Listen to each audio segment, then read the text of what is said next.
Hello, this is Mr. Collier, and today we're doing volumes of revolution about the y-axis. Okay, so let's take a look at this following example for the curve y equals x squared plus 1. Okay, let's see what it looks like. Y equals x squared plus 1 is like this. And from y equals 1 to y equals 5, that's a horrible horizontal line. Let's try that again. Y equals 5. We have this little area here, and if we rotate around the y-axis this time, then we get like some sort of like almost like a bullet shape, I guess you could say. Alright, this is about the y-axis, so we have to integrate with respect to y. So the volume equals pi times the integral from 1 to 5, and we need to solve this for x, so that's x equals the square root of y minus 1.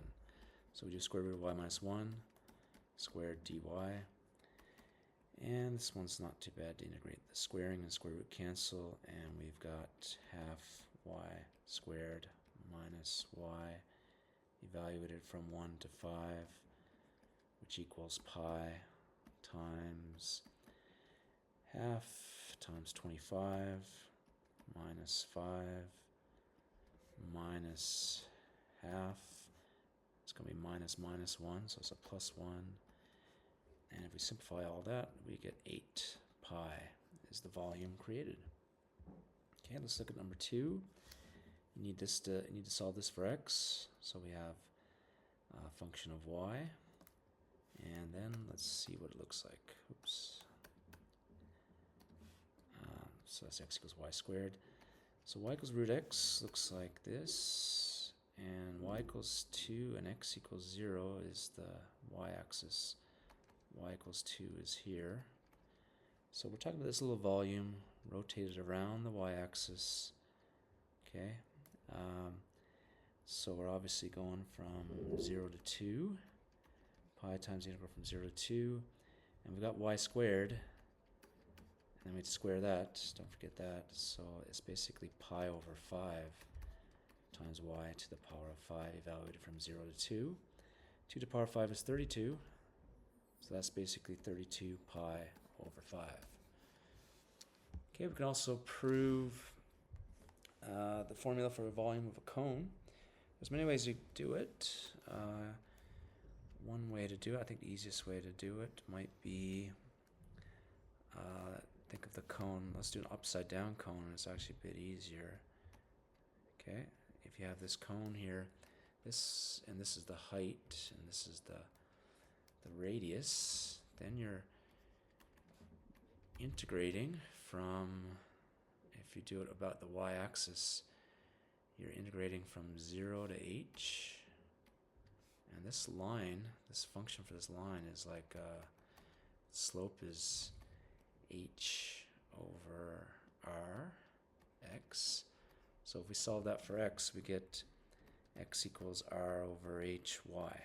So that's what we want here, r over h y squared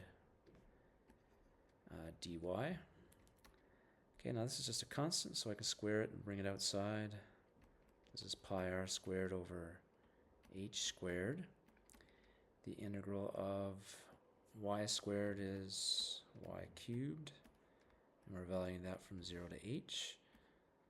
So we have, let's write this, 1/3 pi r squared over h squared.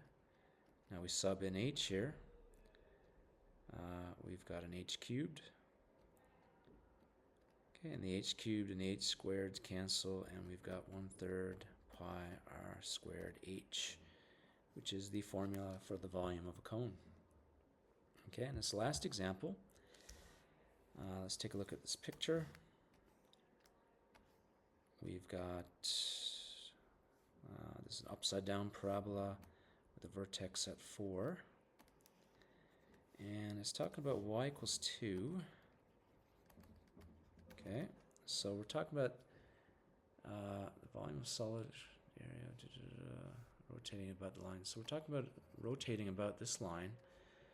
Well, that's the same as that volume created, if you rotated about this line, y equals 2, is the same as if we had the parabola shifted down to, okay, shift down to, and this volume, right, rotated about the x-axis.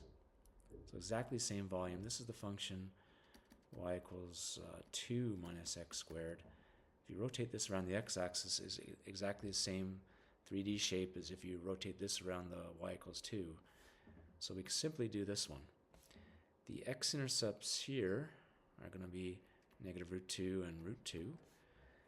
Okay, so the volume is going to be pi times the integral from negative root 2 to root 2 of 2 minus x squared squared dx. Now if you put that into your calculator and get an approximate value, it's about 19.0.